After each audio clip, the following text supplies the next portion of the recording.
Bonjour à tous et merci de nous rejoindre sur France 3 Bourgogne-Franche-Comté, France 3 Auvergne-Rhône-Alpes et France 3 Provence-Alpes. 3 antennes réunies pour une émission exceptionnelle. Nous sommes en direct de Valence, dans la Drôme, sur la place du Champ de Mars. Je suis bien installée sous l'emblématique kiosque Pénet, célèbre pour son couple d'amoureux croqué par l'artiste du même nom, à dessin qui fait aujourd'hui partie de l'imagerie populaire. C'est ici et partout dans la ville que se déroule jusqu'à ce soir le festival à Valence en gastronomie dédié à la bonne chère. Le public pourra aller à la rencontre des restaurateurs, des agriculteurs, des producteurs, des sommeliers qui contribuent à faire rayonner notre patrimoine culinaire. Et c'est justement l'occasion de vous emmener à la découverte de la vallée de la gastronomie. Un itinéraire gourmand de 620 km, une route qui unit nos 3 régions, 3 territoires riches de leurs produits, de leurs saveurs et qui veulent mieux faire connaître leurs spécialités. Alors vous l'avez compris, dans cette émission, nous allons faire voyager vos papilles grâce notamment à nos journalistes présents dans chacune de nos 3 régions. Direction la Côte d'Or, la Bourgogne. On va retrouver Jean-Christophe Galéazzi sous les halles de Nuits-Saint-Georges. Bonjour Jean-Christophe.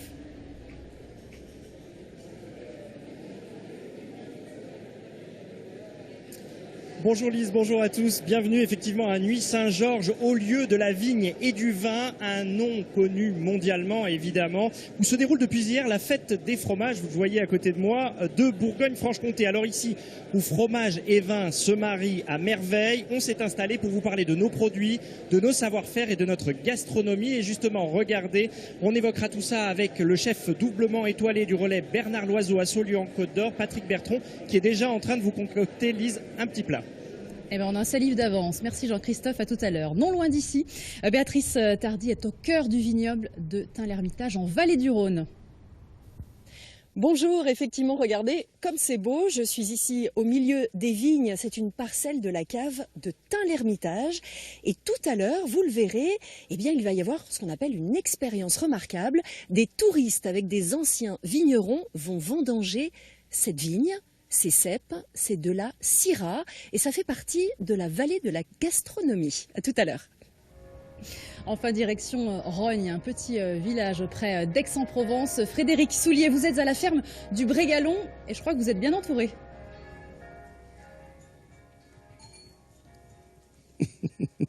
Bonjour Lise, en effet je vous présente Florette et Noël, des chèvres alpines chamoisées. Nous allons assister à la traite tout à l'heure en direct de cette ferme du Brégalon et comme nous avons beaucoup de chance, ça sera fromage et dessert tout à l'heure. Bienvenue à la ferme. Merci beaucoup Frédéric. Évidemment, dans cette émission, nous allons parler de goût et d'excellence. Ici à Valence en gastronomie, les toques blanches, évidemment, sont à l'honneur. On va d'ailleurs retrouver tout de suite Anne-Sophie Pic, la chef la plus étoilée au monde, la seule femme 3 étoiles en France. C'est une institution ici à la Maison Pic à Valence. Bonjour à vous Anne-Sophie. Alors en ce moment, vous vous trouvez place des Clercs. Vous allez participer à une animation qui s'appelle le Labo des chefs. Vous vous apprêtez à cuisiner devant le public. On voudrait savoir un petit peu la recette que vous allez concocter.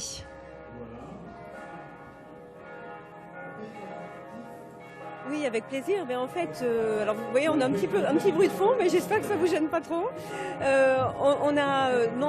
Aujourd'hui, j'ai l'intention de cuisiner les berlingots, donc aux chèvres Banon des Alpes de Haute-Provence, et avec un bouillon à base de cresson, de gingembre, de bergamote et de thé matcha. Donc un programme à la fois gourmand sur une forme de pâte que j'ai créée il y a maintenant quelques années et qui reste un de mes plats signatures et que je fais un peu dans tous les restaurants que j'ai pu ouvrir. Voilà principalement à Valence, bien sûr. Les cloches qui sonnent. Voilà, il est temps de se mettre en cuisine bientôt. Vous êtes ici chez vous donc à Valence et c'est l'occasion quand même pour le public de pouvoir avoir quelques astuces.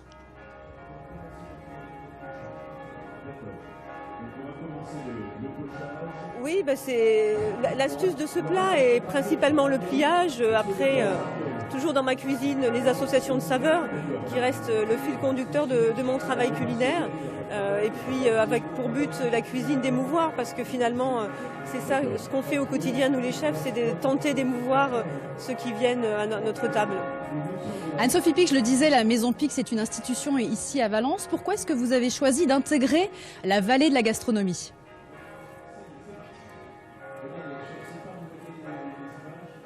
Oui, tout à fait. La vallée de la gastronomie, ça résonne avec la vallée du Rhône, bien sûr, et ce Rhône qui nous nourrit depuis des siècles et quelque part qui a créé un paysage assez authentique, assez unique dans le monde.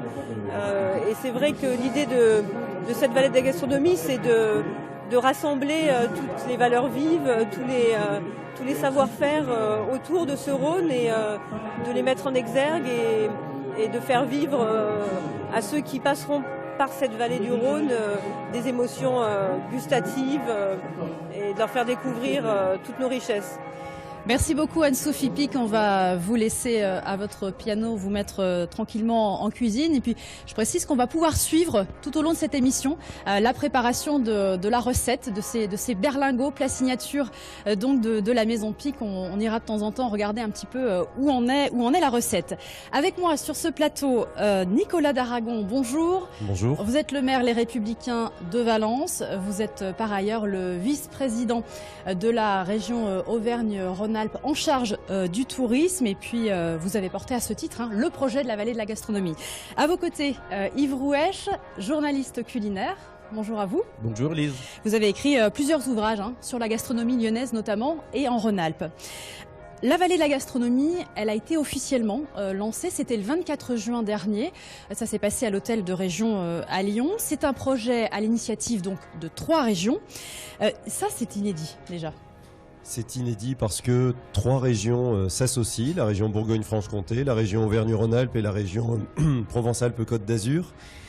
C'est inédit parce que c'est un itinéraire extraordinaire sur lequel on trouve des productions extrêmement diverses. C'est inédit parce que le tourisme fait fi des idées politiques. Vous l'imaginez bien, ça veut dire qu'il n'a pas été question de discuter de nos idéaux respectifs, mais bien de travailler pour l'attractivité de l'ensemble de ce territoire et de le remettre au goût du jour parce que finalement cet itinéraire, c'est l'itinéraire le long duquel s'arrêtaient les touristes avant que les autoroutes et les voitures modernes leur permettent d'aller plus vite. Donc on a fait renaître finalement ce qui existait déjà. Et finalement, il y avait un peu de nostalgie chez nos touristes et ils avaient déjà repris cette initiative. Ils faisaient déjà du tourisme itinérant. On va avoir l'occasion de l'en parler. Vous l'avez dit, 3 régions qui peuvent s'entendre au-delà peut-être des clivages politiques parce que tout le monde n'est pas du même bord dans les 3 régions. Au niveau du financement, est-ce que les 3 régions vont s'engager à la même hauteur ? Alors sur la totalité des études, c'est la région Auvergne-Rhône-Alpes qui a lancé la machine, on va dire, puisqu'on était à l'initiative. L'idée venait d'ailleurs d'un Auvergne-Rhône-Alpin, c'est le directeur de la Cité du Chocolat Valrhona, Franck Vidal, je crois que c'est un de vos invités tout de suite. Il sera là tout à l'heure. Voilà. Et puis pour la suite, eh bien c'est en fonction de ce que représente le poids du nombre de producteurs sur les territoires. Donc 60% par Auvergne-Rhône-Alpes, 20% par Bourgogne-Franche-Comté, 20% par PACA. Alors de quoi parle-t-on exactement quand on parle de la vallée de la gastronomie ? Regardez. Le concept est simple, il reprend le voyage d'antan, celui que l'on faisait tranquillement sur la Nationale 6 puis la N7 pour aller de Dijon à Marseille. Et on s'arrêtait casser la croûte dans des auberges le long de la route. Retrouver ce plaisir de l'itinérance, c'est ça la vallée de la gastronomie. Quitter l'autoroute, faire 45 minutes de voiture maximum pour découvrir un lieu, des gens, des passions. Sur 620 km, 18 villes sont partenaires, 97 chefs étoilés, 11 sites remarquables du goût, avec des étapes déjà touristiques comme la Cité du Chocolat, Valrhona, et d'autres moins connus comme ces vignerons qui ouvrent leurs caves, leur cœur et proposent de vivre des expériences inédites. L'idée étant de conjuguer de nouveau le plaisir des rencontres à celui de la bonne chère et créer toute une économie touristique. Nicolas d'Aragon, le développement économique, touristique, c'est ça l'objectif principal de la vallée de la gastronomie? Bien sûr, on sait que le tourisme est un des rares secteurs qui a continué à créer de l'emploi même en période de crise. On sait par exemple qu'en Auvergne-Rhône-Alpes, on a plus de 56 000 postes qui sont vacants en ce moment, dont 60% de CDI. Donc ça veut dire que notre job à nous, c'est à la fois de s'intéresser à la formation, de s'intéresser à nos producteurs, aux besoins du secteur touristique, et à la fois de perdurer dans l'attractivité touristique, parce que finalement, quand on a moins de salariés, parfois on pourrait se dire alors les clients vont venir un peu moins. Il faut travailler sur les deux segments, il faut continuer à travailler sur l'attractivité, la vallée mondiale de la gastronomie, et puis continuer à travailler sur la formation de toutes celles et tous ceux qui interviennent dans le secteur du tourisme. L'attractivité, parce que finalement on parle de quoi? C'est une marque, c'est un label? Comment on le positionne? Alors oui, c'est une marque qui a vocation à réunir l'ensemble des labels. On ne donne pas de label. Dès lors qu'une maison est déjà labellisée, elle a déjà 90% du travail qui est fait. Et ensuite, il faut qu'elle ait une offre particulière à formuler. Ce qui va être intégré dans les produits de la vallée de la gastronomie, ça ne peut pas être l'offre classique qu'on peut connaître sans que le professionnel fasse un effort particulier. On va parler un petit peu d'histoire avec vous, Yves Rouèche. Cette vallée, finalement, ces trois régions, elles partagent une même identité géologique déjà. Oui, effectivement, je trouve que c'est assez fabuleux de voir que ce projet né au XXIe siècle repose sur des fondations qui remontent à 60 millions d'années. Lors de la formation de l'arc alpin, alors que le Massif central existait déjà, les Alpes sont venues buter contre le Massif central, provoquant une fissure de la croûte terrestre de l'Étang-Thau jusqu'à la mer du Nord. Et entre Massif central et les Alpes s'est généré une double fracture et un fossé d'effondrement, c'est la vallée du Rhône, qui s'est effondrée près de 200 mètres. La mer s'est engouffrée dans cette vallée, a déposé ses sédiments. Puis le Rhône, la Saône et ses affluents sont venus combler cette mer qui s'est retirée, descend ses alluvions et donnant naissance à cette vallée d'abondance qu'est la vallée de la gastronomie. C'est ça, une vallée d'abondance. Alors effectivement, une voie de communication aussi majeure pour faire circuler les produits et puis des influences culinaires aussi différentes entre le nord et le sud. Dites-nous un petit peu au Moyen-Âge notamment. Bien, au Moyen-Âge, on a eu l'influence des ducs de Bourgogne, l'influence des papes, les ducs de Bourgogne qui avaient conquis les Flandres et donc il y avait des influences flamandes. C'est pour ça que la Bourgogne est la patrie des fromages de vache et du beurre, entre autres, alors que les papes ont vraiment fait du comtat venessin leur grenier à blé. Ça, c'était au XVe siècle. Ils sont restés à peu près un peu plus d'un siècle. Et puis, ils ont développé l'irrigation avec tous les fruits et légumes. Les raves, les choux, les pois chiches. Et les papes raffolaient les confitures aussi, des fruits confits. Ils ont fait en sorte que Apt soit la capitale des fruits confits, en fait, de la confiserie. Ce qui explique des territoires aussi riches grâce aux produits, évidemment, et à ceux qui les mettent en valeur. Jean-Christophe Galeazzi, je crois que vous prenez, vous aussi, un cours de cuisine, me semble-t-il, et puis des bons produits. Il y en a beaucoup chez vous.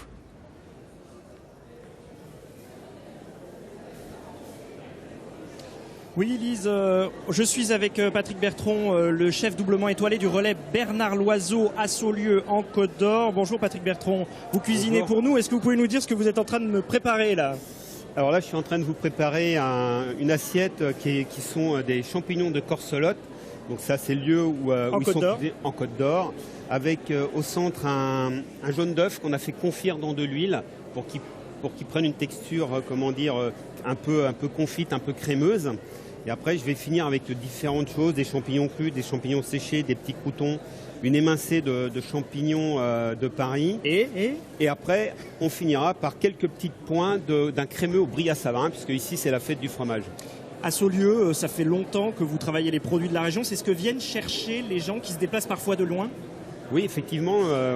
Quand on vient dans les régions, ce qu'on veut d'abord trouver sont des produits locaux que nous, on a sélectionnés. On fait ça depuis de très très très nombreuses années et on a toujours essayé de mettre en valeur d'abord les producteurs, les produits qui nous permettent ensuite de faire nos réalisations et jouer avec les saveurs. Patrick Bertrand, j'ai envie de vous dire, vous préfigurez depuis longtemps, vous, la vallée de la gastronomie, parce que d'ailleurs, ça s'appelle Relais Bernard Loiseau. On se déplace de très loin, on sort de l'autoroute et on va direction Saulieu pour venir manger, faire une halte gastronomique, une halte du bien manger chez vous. Oui, c'est vrai qu'on a toujours été précurseurs là-dessus, parce qu'il fallait aussi donner aux personnes qui voyageaient en France l'envie de sortir de l'autoroute ou alors de prendre la nationale et de faire tout ce cheminement à travers la France. Et puis cette belle vallée qui part de la Bourgogne-Franche-Comté et qui va jusque dans le sud de la France, c'est quelque chose que moi, quand je suis arrivé de ma Bretagne natale à Saulieu dans les années 80, j'ai découvert ça, j'ai découvert ce long fleuve de voitures et de gens qui partaient découvrir la France. Donc finalement, vous diriez que oui, ça attire les touristes, notre gastronomie, notre terroir, nos savoir-faire? Bien sûr, hein, notre savoir-faire, la gastronomie, les producteurs, parce qu'on vient rencontrer les produits dans nos restaurants, mais derrière, nous, on donne les adresses pour que les clients puissent aussi aller chez eux chercher ces super produits qu'ils réalisent. Je vous laisse aussi finir votre recette, alors Allez. du coup. Donc là, on est Lise au moment du dressage, évidemment. On n'a pas encore le crémeux de Brillat-Savarin, un des fromages de la région, mais on va vous le présenter dans quelques minutes, promis, vous le verrez. Ça fait envie en tout cas, merci Jean-Christophe. 97 chefs étoilés le long de cette vallée de la gastronomie, ça veut dire quoi? On s'intéresse qu'aux touristes fortunés qui ont les moyens de se payer une bonne table? Alors finalement, ce sont les chefs de file, c'est ceux qu'on connaît le plus et on en est très fiers. Vous avez tout à l'heure interviewé Anne-Sophie Pic qui est la plus connue de ces chefs, notamment pour notre territoire. Mais évidemment que non, on s'intéresse à toutes sortes de cuisines, toutes sortes de producteurs. Et je rappelle que dans les 200 offres que nous avons formulées, il y a des offres qui ne coûtent rien. Ça veut dire qu'on peut commencer à aller visiter des sites sans rien débourser. Alors voilà, justement, parce qu'il y a deux typologies d'offres différentes, ce que vous appelez à la fois les offres gourmandes et les expériences remarquables. Expliquez-nous un petit peu ce que c'est. Est-ce qu'elles sont accessibles à toutes les bourses? Voilà, il y a des choses, des fois un petit peu atypiques qui vont être faites. Hein. D'abord, on peut faire une dégustation, je crois, dans les grottes de l'Ardèche, une dégustation de vin. Il y a des choses assez originales. Alors, en fait, les 169 offres socles, les offres gourmandes, ce sont ces offres qu'on peut pratiquer assez facilement parce qu'il y a des visites organisées régulièrement. Et puis, les 30 offres exceptionnelles, ce sont les expériences remarquables, ce sont ces expériences qu'on recommande de vivre au moins une fois dans sa vie. Par exemple, manger à la table d'hôte d'Anne-Sophie Pic, je pense qu'on peut pas le faire très régulièrement, mais voilà, ou aller visiter ou déguster dans une grotte un vignoble particulier, c'est pas des choses qu'on fait très régulièrement. Donc on a voulu à la fois que ce soit des offres qui permettent de s'arrêter régulièrement et à la fois des offres qui permettent de vivre un moment exceptionnel. Les vendanges, par exemple, je pense que c'est un moment exceptionnel que tout le monde n'a pas vécu. Eh ben justement, on va aller faire les vendanges avec Béatrice Tardy du côté de Tain-l'Hermitage. Ouais, ok. Ça commence. Oui, bonjour. Lise, effectivement, je suis, vous le voyez, donc comme tout à l'heure, au milieu des vignes. Et alors, c'est absolument génial. On a donc des gens qui sont en train de vendanger, comme vous, madame. Vous allez vous y mettre, c'est ça? Allez-y, faites voir comment vous faites.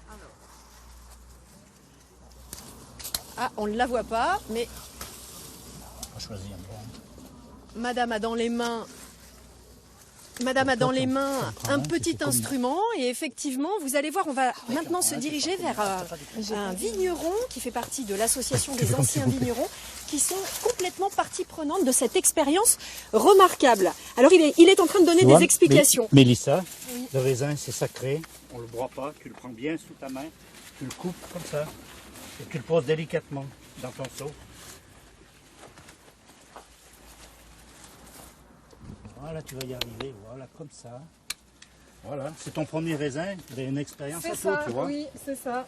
Moi, je suis du coin, mais finalement, j'ai jamais vendangé de ma vie, donc c'est une super expérience pour moi, là.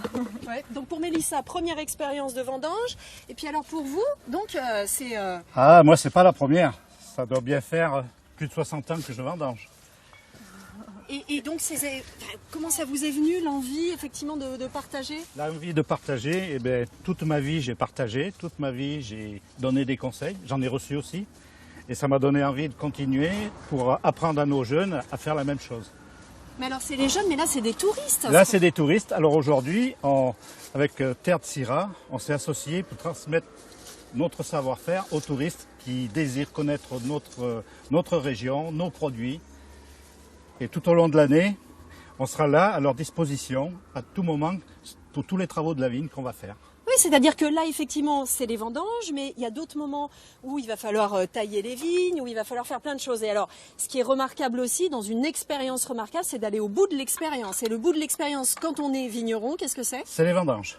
Ah bah ça, c'est les vendanges. Mais ça, c'est quoi, là, autour de la table? Le casse-croûte, le jour des vendanges, le casse-croûte et le petit verre, c'est sacré. Forcément, le petit verre, c'est sacré. Et donc, on se retrouve là. D'autres vignerons sont autour de nous. Vous êtes combien de vignerons comme ça à pouvoir participer? Aujourd'hui, on est 4 là sur ce chantier, mais on est une vingtaine à participer tout au long de l'année, à tour de rôle. Et donc quand on vient là, quand on est demandé, on se consacre 1 heure ou 2 chaque fois. Et c'est totalement bénévole, hein, il faut le savoir, alors que effectivement c'est une activité qui va permettre à la cave aussi de gagner en nombre de touristes et donc en nombre d'acheteurs. Voilà ce qu'on peut dire ce matin. Exactement, et totalement bénévole. On va poursuivre ensemble l'expérience remarquable. Ok, alors, la meilleure expérience, ça sera bien là. Voilà, le petit verre bien sûr, mais avec modération évidemment. Imaginons que je suis un producteur bourguignon, un artisan provençal. Comment je fais pour intégrer la vallée de la gastronomie ? Je vais sur le site internet de la Vallée de la Gastronomie, valleedelagastronomie.fr, il n'y a pas plus simple. Et ensuite, je soumets mon offre. Et il y a un comité d'agrément qui va se réunir et qui est en plus composé d'une diversité d'acteurs qui sont piochés, tirés au sort pour donner leur avis. Ça veut dire qu'on a voulu que les choses soient le plus objectives possible. On se base sur quels critères de sélection ? D'abord le critère de qualité, le critère de fiabilité aussi. Ça veut dire qu'il faut que ce soit ouvert le plus longtemps possible, toute l'année, qu'il y ait une vraie histoire à raconter, que le produit soit vraiment de qualité. On ne va pas pouvoir intégrer tous les produits. Il faut aussi qu'on soit dans le périmètre, 45 km au maximum autour de la vallée. Donc voilà, on a fixé des critères qui sont à la fois très ouverts, mais qui permettent de s'assurer qu'on va envoyer les touristes visiteurs vers de réelles expériences remarquables, vers une offre réellement qualitative. Le pire, ce serait de les décevoir, et vraiment, c'est ce vers quoi on va lutter. On va poursuivre un petit peu dans l'histoire culinaire. On a parlé des influences culinaires au Moyen-Âge notamment. Fin du 19e siècle, l'industrie périclite. Et à ce moment-là, c'est l'ouverture des auberges un petit peu le long de cette vallée. C'est ça aussi ? Oui, en fait, l'histoire a démarré avec l'empereur Auguste qui a commandé la construction de 4 grandes voies romaines depuis Lyon, dont deux voies, l'une qui fait Lyon-Arles et Lyon-Châlons et le Rhin, qui suit complètement cette vallée de la gastronomie. Ces voies romaines sont devenues des voies royales au XVIIIe siècle, puis des voies impériales après la Révolution et des voies nationales en 1830. C'est la naissance de la Nationale 7. Et donc sur ces voies, Louis XI avait développé des relais de poste parce qu'il fallait transporter les marchandises et les voyageurs, mais il fallait bien changer les chevaux tous les 75 km et que les voyageurs se reposent. Et donc ces relais de poste ont donné naissance, encore aujourd'hui, le long de cette Nationale 6, Nationale 7, au relais, par exemple, chez Bernard Lozeau, à Saulieu. C'est un ancien relais de poste qui remonte au XVIIe siècle. Encore plus intéressant, c'est l'Ameloise à Chagny, remonte à Louis XI. Donc c'est un relais de poste qui date du XVe siècle. Et puis je crois ne pas me tromper en disant que les arrière-grands-parents d'Anne-Sophie Pic à Saint-Péret, l'auberge du Pin, était aussi un ancien relais de poste. Et depuis 4 générations de cuisiniers. Effectivement, mettre en valeur aussi les filières, les produits, les éleveurs et les éleveuses en l'occurrence. On va aller dans la chèvrerie familiale où vous vous trouvez, Frédéric Saulier, à Rognes, dans les Bouches-du-Rhône. Je n'entends pas le plateau, je n'ai pas de retour. C'est Frédéric à Rognes, j'entends rien. Alors Frédéric ne nous entend pas. C'est à vous Frédéric. Oui, ça tombe toujours, mais je n'ai pas... Alors, voilà, visiblement, on ne nous entend pas depuis la chèvrerie. On l'a évoqué. Maintenant, je vous propose de faire un détour dans le Jura. On va aller direction Arbois. C'est un village qui a aussi de nombreux talents qui pourraient prétendre à faire partie de la vallée de la gastronomie s'il ne se trouvait pas à 45 minutes de la 6. Reportage de Marie Seuillet et Duc Perret.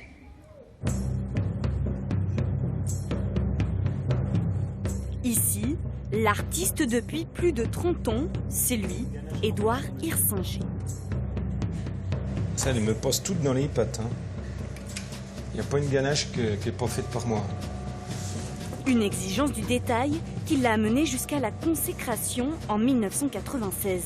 Édouard Hirsinger est sacré meilleur ouvrier de France, un titre qui l'a fait entrer dans une autre dimension. Il y a une dame de Paris cet hiver qui a passé une commande de gâteaux. Il a pris le TGV, il est venu chercher ses gâteaux, il est reparti, quoi. Alors que les pâtissiers à Paris, quand même, ça manque pas. Mais voilà, c'est un retour pour moi qui est extrêmement motivant de savoir ça. Et il semblerait que le chocolat Made in Jura ait encore de beaux jours devant lui. Vous pensez bien, un Suisse qui vient manger des chocolats français, c'est le monde à l'envers. Très très bon. La seule chose pour laquelle je me donnerais, c'est bien un galet. À Arbois, petite commune de 3400 habitants, n'est donc pas qu'une terre de chocolat. Un peu plus loin, ce restaurant est une institution. Après, tu peux commencer à dresser, Martin. Tu prends la belle assiette ovale. Derrière les fourneaux, un Belge de 38 ans, Steven Nassens, ancien second de l'établissement, a repris le flambeau en 2016 et a conservé les 2 étoiles au célèbre guide Michelin. C'est une fierté parce que ça veut dire qu'on a gardé la même qualité, qu'on a gardé la même tradition. Le seul secret pour moi, c'est qu'il faut viser la 3e pour garder la 2e. C'est très très important. Il faut qu'on soit tout le temps motivé, qu'on soit tout le temps vigilant. Un chef exigeant qui compose des plats uniquement avec des produits locaux, à l'image de la volaille au vin jaune. Car la réputation d'Arbois, c'est aussi son vignoble. Au total, 800 hectares de vignes, 5 cépages différents et surtout plusieurs siècles d'histoire. Autrefois, le roi Henri IV, bien sûr, buvait du vin d'Arbois. Il en faisait d'ailleurs un de ses vins préférés à sa cour. Et aujourd'hui, on intéresse des importateurs des États-Unis, du Japon, de la Chine, du nord de l'Europe. Et ça, c'est vraiment une très très belle découverte pour nous. Une réussite qui vaut désormais à Arbois le titre de capitale des vins du Jura. La cité confirme plus que jamais sa pole position en matière de gastronomie.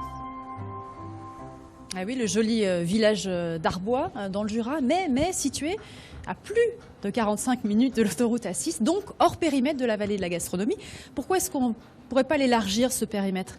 Oui, c'est 45 minutes et pas 45 km. Vous faites bien de le dire, ça veut dire que ça laisse souvent un peu plus de 45 km.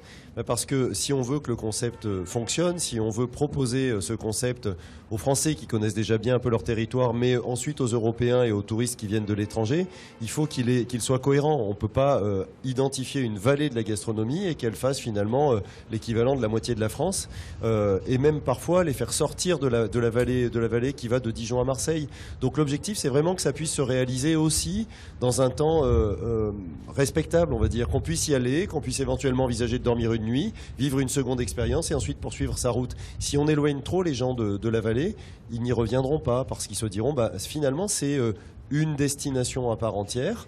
Pourquoi pas, mais ça n'est pas une possibilité de s'arrêter en route, sauf qu'on sait qu'on a devant nous une opportunité incroyable. Ce sont ces 25 millions de véhicules qui passent par an dans la vallée et il nous faut les arrêter. Et pour les arrêter, il faut ne pas leur proposer de faire des dizaines de kilomètres et une heure entière de route. Donc, mais à terme, on ne prévoit pas quand même d'élargir un petit peu cette zone et de se permettre d'aller un petit peu plus loin, là aussi, où il y a beaucoup de choses à découvrir quand même. On a déjà beaucoup de travail pour vraiment identifier toutes les productions exceptionnelles de ce territoire. Ensuite, on réfléchira, mais voilà, il faut déjà construire ce concept et puis valider l'adhésion des touristes. Alors, il y a déjà beaucoup de marques, beaucoup de labels, justement, dans chacune des régions. Est-ce qu'on ne gagnerait pas finalement à fédérer un petit peu tout le monde et pourquoi pas créer un label France, terre de gastronomie, puisque finalement, toutes nos régions, si on réfléchit bien, peuvent prétendre aussi à un label de ce type-là? On a finalement un label, c'est celui de l'UNESCO, du repas français gastronomique, qui existe et donc on se fonde tous sur ce label pour dire ici vous vivez des moments exceptionnels autour de la table ou chez les producteurs. Maintenant, la vallée de la gastronomie, c'est un peu son objectif, c'est-à-dire qu'on va s'appuyer sur les labels existants, qu'on va repérer des producteurs qui n'ont intégré aucun label et qu'on va leur proposer de rentrer dans cette marque ombrelle un peu qui va rassembler les meilleures productions de ce territoire. Évidemment, bien manger, se retrouver autour d'une table. Et oui, c'est un art de vivre à la française qui fait partie de notre patrimoine. Et c'est notamment pour cette raison qu'a vu au jour le réseau des cités de la gastronomie, site incontournable d'ailleurs de la vallée. Dans nos territoires, 2 villes sont labellisées, c'est Dijon et Lyon. Regardez. Ces images d'archives sont des pépites, des petits bijoux pour illustrer cette façon bien française de partager un repas. Car dans bien des pays, on n'est pas forcément tous autour d'une table. Il n'y a pas ce besoin de cuisiner de bons petits plats et de les déguster avec les vins adéquats. Ce rituel à la française est protégé par l'UNESCO depuis 2010. Et pour répondre à cette inscription au patrimoine immatériel de l'humanité, l'État français a voulu créer les cités de la gastronomie.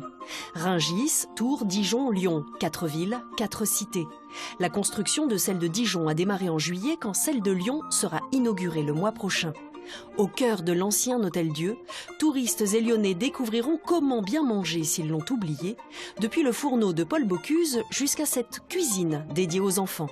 Car préserver notre savoir-vivre passe par la transmission de notre savoir-faire.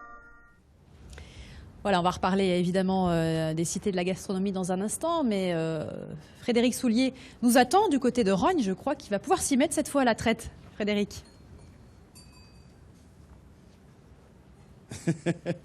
Oui, en effet, Élise. Mais voilà, je me trouve au milieu de ce beau troupeau de la famille Girard, des alpines chamoisées. Christine, il y a combien de chèvres ici? 60 mères en tout et 56 en lait. Alors c'est l'heure de la traite, c'est un des troupeaux parmi les 400 de Provence-Alpes, Côte d'Azur et une quarantaine dans les Bouches-du-Rhône. On va essayer de traire. Alors normalement, il faut le dire, la traite c'est à 7h du matin et à 19h le soir. Mais là, on en a gardé un petit peu, elle s'appelle Noël et je vais... Voilà. Est-ce que le geste est correct? C'est bien, c'est très bien. Bien, mais je crois que je n'ai pas fini. Il y a combien de litres à sortir normalement? Il y en a 2.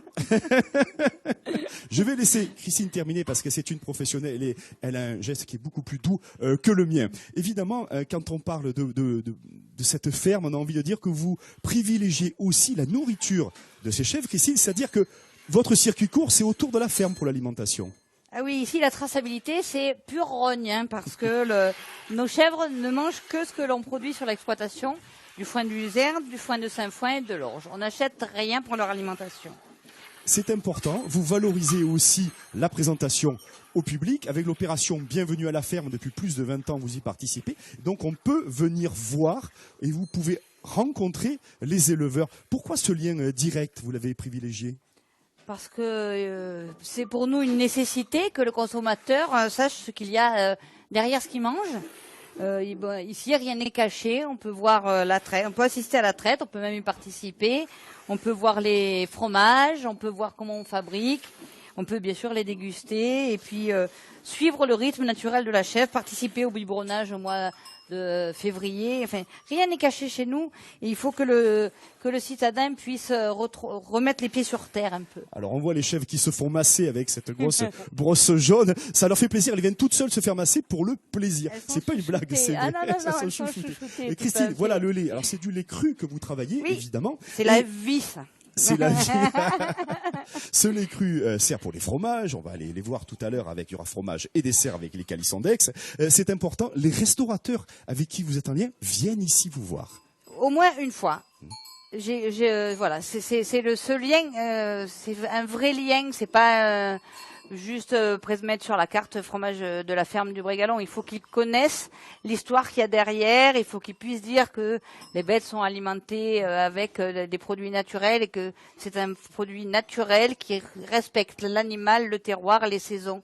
Voilà, c'est un vrai produit de la gastronomie provençale, quoi. Voilà, ces belles chèvres, ce beau cheptel ici de la ferme, ici à Rognes, avec Christine, avec Anaïs, avec Hugues qui sont derrière. C'est toute une famille qui vit toute l'année parce qu'évidemment, il n'y a pas de dimanche, il n'y a pas de vacances scolaires, sauf au mois de février, quand les petits sont là, les petits chevreaux, voilà, où il n'y a pas de lactation pour les fromages. Merci Christine et on se retrouve tout à l'heure, Lise, pour déguster le fromage et le dessert.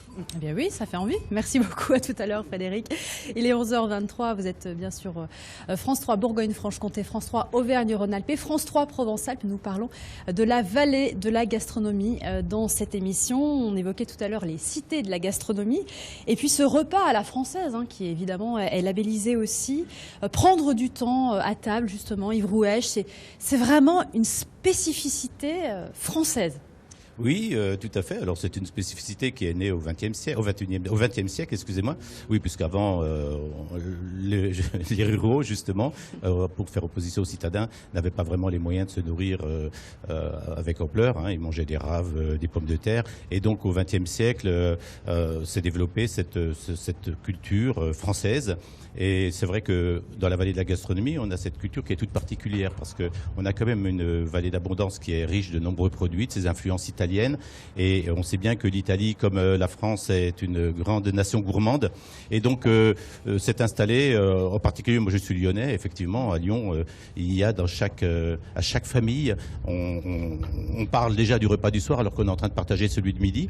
Et il y avait une particularité, c'est qu'on faisait du business à table. C'est-à-dire que dans toutes les villes de France, et je le tiens aussi d'un ancien directeur du guide Michelin qui me disait, on fait une affaire avec une entreprise et ensuite on va au restaurant fêter la signature. Eh bien non, dans nos régions ici, on fait du business à table, on va manger pour parler business et ensuite, eh bien voilà, on se serre la main à la fin du repas parce qu'on a passé un bon moment ensemble et on a fait de bonnes affaires. Et je le disais, 2 villes labellisées dans nos territoires que sont Dijon et Lyon. Cité de la gastronomie de Dijon, la première pierre a été posée cet été. Jean-Christophe Galeazzi, on attend beaucoup de ce projet dans la capitale des Ducs.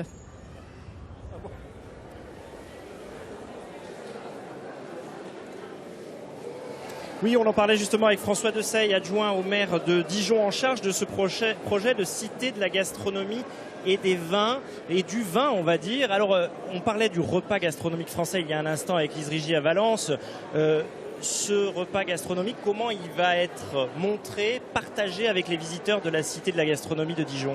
Nous avons créé un multiplex qui permettra de découvrir la gastronomie autour du vin, car Dijon a obtenu dans le cadre de la cité de la gastronomie la compétence du vin, et c'est vrai qu'on voit tous les vignerons en train de récolter tout ce qui est vin des différents climats, tout autour de nous. À Nuit-Saint-Georges, nous sommes vraiment dans un pays du vin, et c'est vrai que nous allons mettre en musique cette gastronomie et le vin, et pour ça nous allons avoir plusieurs différents lieux dans cette cité. Une cité de la gastronomie, c'est pas un musée, François Desailles. Vous dites mettre en musique, ça veut dire ça va bouger, on va pouvoir goûter des choses, on va pouvoir vivre cette cité. Vous savez, il y a la grande école de formation de cuisine Ferrandi qui vient s'installer, qui fera bien sûr des formations assez élitistes, mais des formations pour monsieur et tout le monde. Pour les écoles également, il y aura vraiment une découverte de la gastronomie. Des grands chefs viendront exposer, montrer leur savoir-faire, leur savoir-faire gastronomique, c'est important pour nous. Il y aura le vin aussi, la découverte du vin, le bureau interprofessionnel des vins de Bourgogne qui viendra faire comment découvrir le vin, comment l'associer à la pâtisserie, à la cuisine. Est-ce qu'il va y avoir des liens avec la cité de la gastronomie de Lyon ? Est-ce que vous êtes en contact ? Est-ce que ce n'est pas de la concurrence ? Pas du tout. Au début, on s'est senti un peu concurrencé, mais pas du tout. Il y avait un concours. Voilà. Et après cette rencontre, on a bien compris qu'il fallait travailler ensemble, qu'il y avait une logique quand Paris sera ouvert, Paris-Rungis, à faire Paris, Dijon et bien sûr Lyon. C'est une très longue vallée de la gastronomie, là. Très grande vallée de la gastronomie. Pour l'instant, ça commencera à Dijon dans 2 ans pour aller à Lyon, puis après au-delà, bien sûr. Jusqu'à Marseille. Mais en tout cas, pour nous, c'est important d'avoir ce réseau des cités. Nous nous réunissons régulièrement et nous travaillons sur un contenu culturel aussi qui peut être commun parfois. Ça veut dire que c'est la même logique que la vallée de la gastronomie, attirer aussi du monde pour découvrir nos terroirs, nos artisans, nos agriculteurs ? Tout à fait, il y a un véritable retour sur l'authentique, sur les circuits courts, sur les produits sains. Et c'est vrai que cette cité de la gastronomie, ce réseau des cités, est là pour montrer cette qualité de la gastronomie française et encore plus particulièrement en Côte d'Or. Donc c'est tout à fait cohérent avec la vallée de la gastronomie. Ça s'inscrit complètement dans la vallée de la gastronomie. On va dire que la vallée de la gastronomie commencera à Dijon pour terminer jusqu'à Marseille. Après, elle pourra commencer mais à Paris quand Paris sera ouvert après les JO. Alors voilà Lise, ce qu'on pouvait dire sur cette cité de la gastronomie qui verra le jour en 2021. Courant 2021. Celle de Lyon va arriver avant, c'est pas grave ? Pas du tout, pas du tout. Ça permettra de servir de banc d'essai pour celle de Dijon. On n'essaiera pas s'il y a des petits couacs au début, on n'essaiera pas de pas les reproduire. Voilà, on va faire comme ça. Mais on leur souhaite en tout cas une bonne ouverture. Merci François Desailles d'avoir été avec nous. Lise, vous avez compris, 2021, cité de la gastronomie et du vin, ici évidemment à Nuit-Saint-Georges. On va maintenant pouvoir passer à la dégustation du plat de Patrick Bertrand que vous avez vu préparer tout à l'heure avec quelques bons vins à consommer avec modération. Je goûte pour vous. Oui, vous en avez de la chance. Merci Jean-Christophe. Voilà, des bons petits plats, du vin. Et nous aussi, on a la chance de se faire servir dans cette émission. On profite des spécialités aussi locales de la région. On le disait, 2021 pour l'ouverture de la cité de la gastronomie de Dijon. À Lyon, là, ce sera aux vacances de la Toussaint. Comment va se faire la synergie? Il n'y a pas de concurrence entre ces cités de la gastronomie? À mon sens, aucune concurrence. Le sujet, d'abord, chacun a choisi une thématique spécifique, c'est le premier point. Ensuite, on est sur un itinéraire qui est assez important. Ça veut dire qu'on peut considérer que les touristes intéressés par la gastronomie vont s'arrêter dans les 2 cités. Et puis pour finir, il nous faut des phares. Ces phares, c'est Dijon, c'est Lyon, c'est Marseille pour la cuisine méditerranéenne. Personne n'ira nier que Lyon est la grande capitale de la gastronomie française. Personne n'ira nier les grandes qualités de produits qu'on trouve autour de Dijon, et notamment les productions viticoles.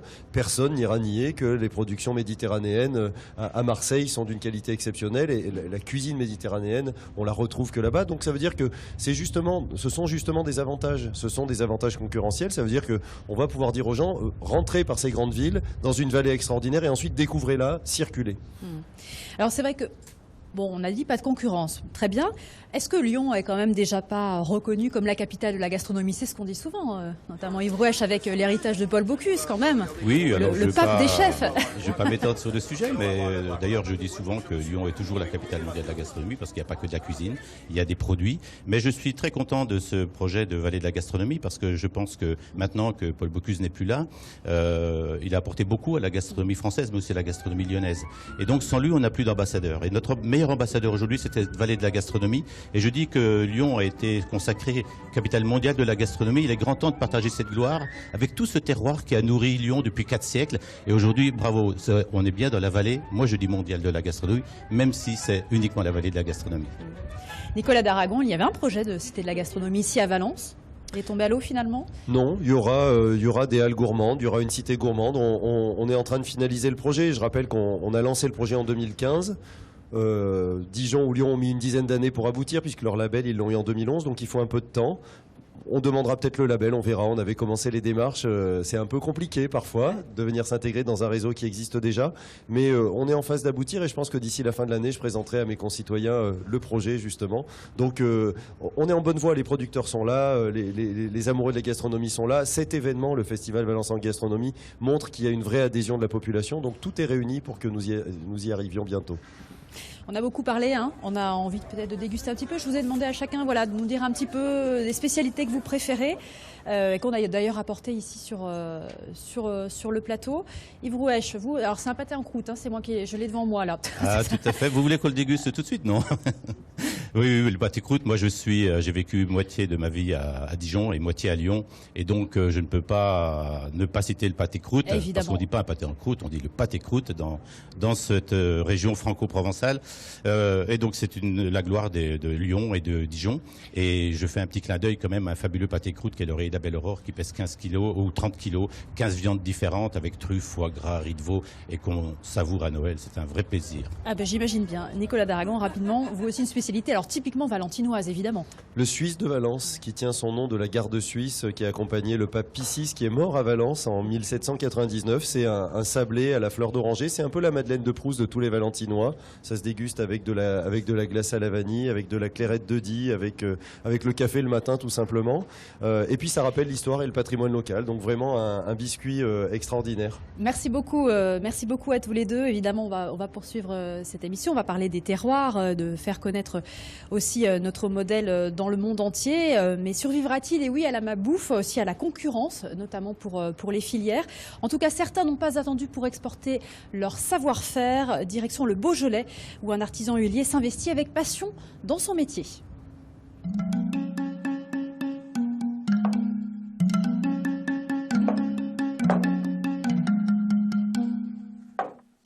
Le pignon, la noisette sont vraiment mes huiles préférées.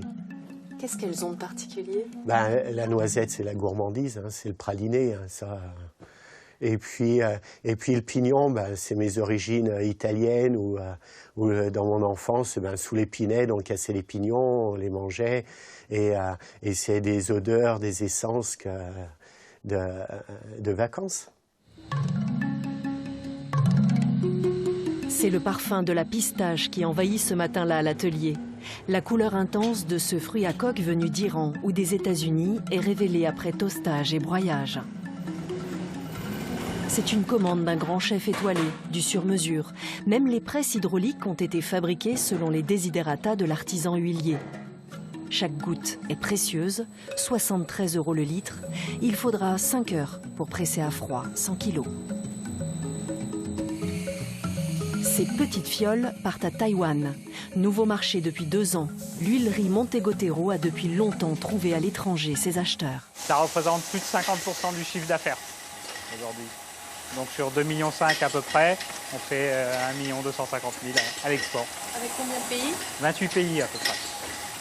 Et les locomotives, on va dire, c'est l'Allemagne, le Japon, les États-Unis, qui à eux seuls font quasiment 70% de l'export. Reste qu'il faut aujourd'hui augmenter les volumes de vente pour faire face à la concurrence. D'ici 2 ans, cette nouvelle presse fabriquera automatiquement des huiles pour le marché bio. Là, quand vous retournez à la presse, là, Oui. quand vous êtes là dans vos essais et tout, qu'est-ce que vous ressentez? Du plaisir, surtout ça. C'est vraiment, pour moi, c'est déjà un plaisir de travailler la matière. Et puis d'essayer de respecter le fruit et de faire de mon mieux pour que les clients soient contents lorsqu'ils goûtent les huiles. Jean-Marc Montegotero voit loin, car la Lune, il l'a décrochée il y a longtemps. C'est Mars qu'il vise maintenant en inscrivant l'huilerie du Beaujolais dans la vallée de la gastronomie. J'accueille mes 2 nouveaux invités sous le kiosque Pénède de Valence. Bonjour à vous, Franck Vidal. Bonjour. Vous êtes le président du Festival Valence en gastronomie. Vous êtes par ailleurs directeur de la Cité du chocolat Valrhona dans la Drôme. Et à vos côtés, Brandon Dehan. Vous êtes chef pâtissier au restaurant 2 étoiles Lousteau de Beaumanière. C'est au Beau-de-Provence. C'est ça, c'est au Beau-de-Provence. Bonjour à vous. Et vous Bonjour. êtes un connaisseur aussi de la vallée de la gastronomie, parce que vous avez travaillé au Relais Bernard Loiseau à Saulieu et également chez Christian Tête-Doigt à Étoilé Lyonnais. Donc vous êtes passé partout dans cette vallée. J'ai fait toute la vallée. Valoriser les producteurs, ça aussi, ça fait partie de l'esprit du festival, déjà Valence en gastronomie. Ils sont présents ici. Oui, tout à fait. Le festival a été créé à l'initiative de tous les producteurs, on dit de la terre aux étoiles, à la fois les producteurs, les agriculteurs, jusqu'aux chefs étoilés comme Anne-Sophie Pic, et en passant par les transformateurs comme nous chez Valrhona. Et en fait, c'était vraiment de fédérer ces producteurs ensemble pour valoriser la bonne gastronomie et la gastronomie responsable aussi. Ça, c'était important. Je crois qu'il y a une collaboration, justement, alors là, sous la casquette directeur de la Cité du Chocolat, entre Valrhona et justement, vous aussi, Brandon, vous travaillez aussi avec les produits Valrhona. C'est ça, on travaille avec les produits Valrhona, donc à Beaumanière. On a même créé notre propre chocolat avec la maison Valrhona. Donc c'est vrai que c'est un beau partenariat entre les 2 maisons. Est-ce que fabriquer des bons produits, c'est compliqué encore aujourd'hui en France? Alors vous qui avez besoin d'une matière première exceptionnelle, est-ce que c'est compliqué? Compliqué, non, je pense qu'il faut juste savoir les trouver et aller les chercher aussi, parce que souvent on pense que les gens doivent venir à nous, sauf que c'est aussi à nous, les chefs, de faire la démarche d'aller chercher les producteurs et de trouver tous ces gens qui font des produits incroyables. Donc c'est pour ça que nous, à Beaumanière, on fait la démarche d'aller voir les producteurs et aussi de faire venir les artisans et les producteurs sur place. Alors tous les jours, des dossiers sont déposés pour des demandes de classement en appellation d'origine, évidemment, qui sont là vraiment pour valoriser les produits. C'est le cas de la viande de taureau en Camargue, labellisée depuis 1996 en AOC et depuis 2011 en AOP, à direction le pays des Gardians avec Sophie Acarias.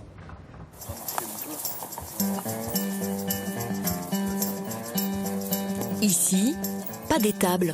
Nous sommes en plein cœur de la Camargue, dans le village de Sambuc.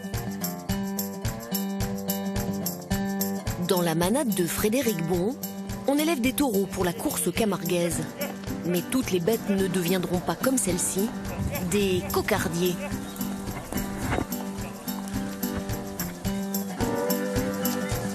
S'ils sont pas terribles, s'ils sont pas bons, c'est un taureau qui ira pour la viande, donc à l'abattoir.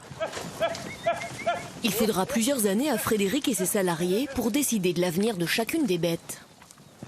C'est des animaux qui auront en majorité entre 4 et 6 ans, et du coup une viande qui sera faite, comme on dit chez nous, mais faite naturellement et faite avec le temps, avec la patience qui est nécessaire pour avoir une bonne viande. Cela donne une chair sans gras, absolument unique en France. Et pour valoriser le taureau, direction l'abattoir de Tarascon, le seul du département. Tu peux t'y mettre maintenant, on va les déballer de suite. Comme celle des autres manadiers, les bêtes de Frédéric arrivent ici. 3000 taureaux par an y sont abattus.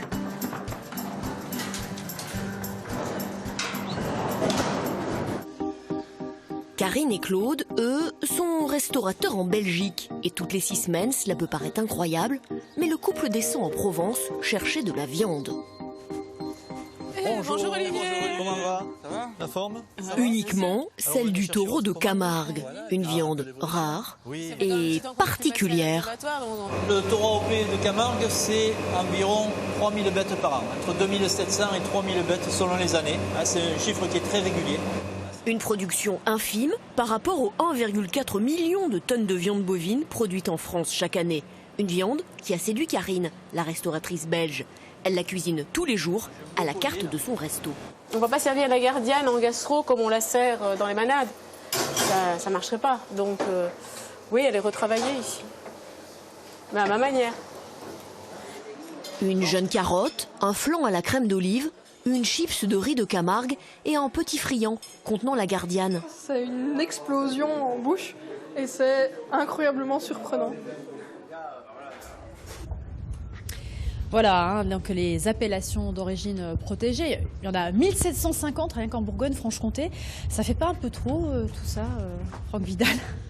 Non, mais je pense que les labels de qualité sont très importants et c'est pour ça que dans la vallée, on n'a pas voulu en rajouter un et vraiment faire la liaison entre tous ces labels pour que les expériences dont vont profiter les visiteurs de cette vallée soient bien reliées par un système qualité, mais sans recréer une marque particulière. Alors on veut valoriser ces produits locaux, les circuits courts, etc. Mais en même temps, l'agriculture, elle connaît une crise aujourd'hui. Est-ce que ça peut être inquiétant quand même?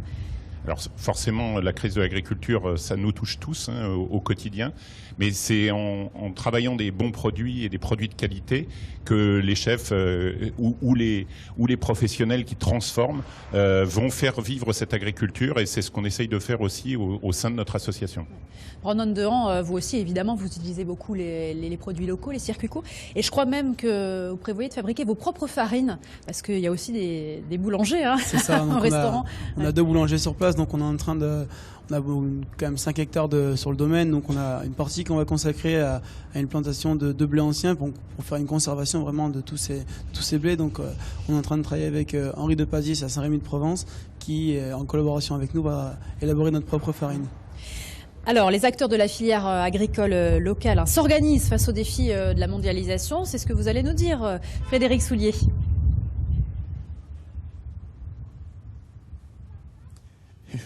Oui, Lise, alors nous sommes toujours à la ferme du Brégalon. Regardez évidemment les petites chèvres qui sont en pleine forme. La production de ces chèvres, eh bien voilà, du fromage blanc, des faisselles, des fromages de chèvre frais, légèrement coulants ou crémeux, même du tiramisu réalisé avec le produit de la ferme. Et puis, j'accueille Laure Pierre-Esnard, bonjour. Bonjour.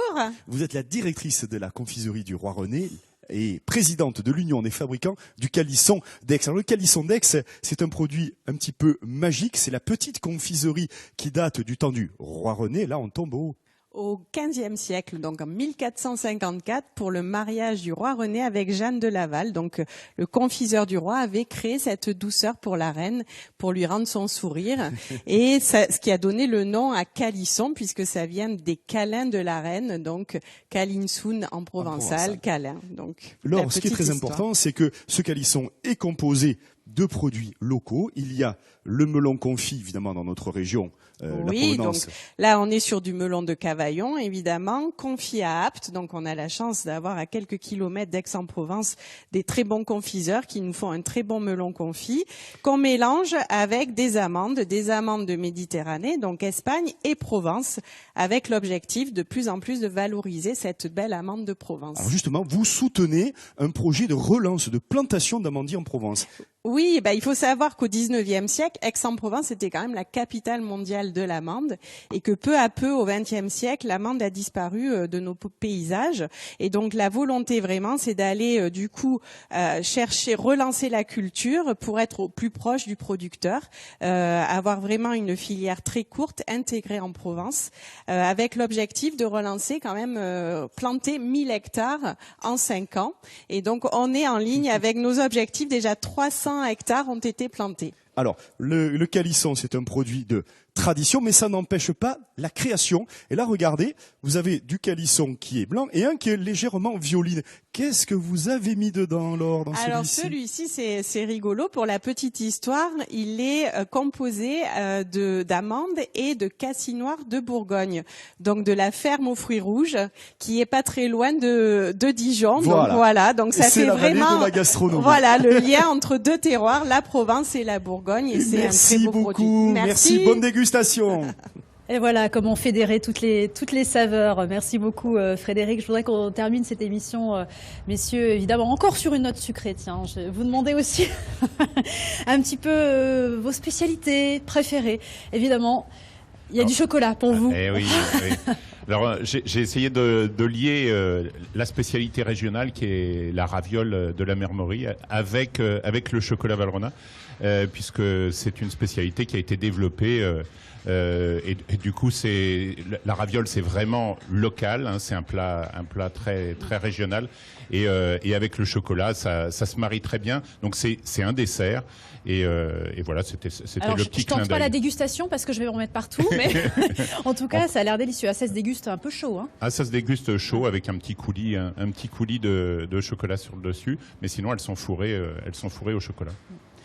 Brandon Dehan, vous le plaisir des choses simples. Alors vous avez des plats signatures, vous aussi, des desserts signatures, mais c'est un autre dessert que vous affectionnez. J'ai un péché mignon, c'est juste de la pâte feuilletée avec des pommes dessus cuites au four, une petite tarte fine, c'est l'essentiel. C'est ce que vous proposez aussi, vous en proposez dans votre version gastronomique. Une version gastronomique. Très bien. Et écoutez, cette émission touche à sa fin. Je ne sais pas si on peut voir un petit peu où en est le plat d'Anne-Sophie Pic du côté du Labo des Chefs ici à Valence. Voilà, on peut pas. En tout cas, on espère que cette recette de berlingot est en cours de préparation, peut-être en cours de finalisation avec le public venu nombreux ici à Valence en gastronomie sur ce festival. Merci à tous ceux qui m'ont aidé à préparer cette émission. Évidemment, j'espère qu'on vous aura mis l'eau à la bouche, qu'on vous aura donné envie de parcourir cette vallée de la gastronomie. Je vous dis à très bientôt sur France 3.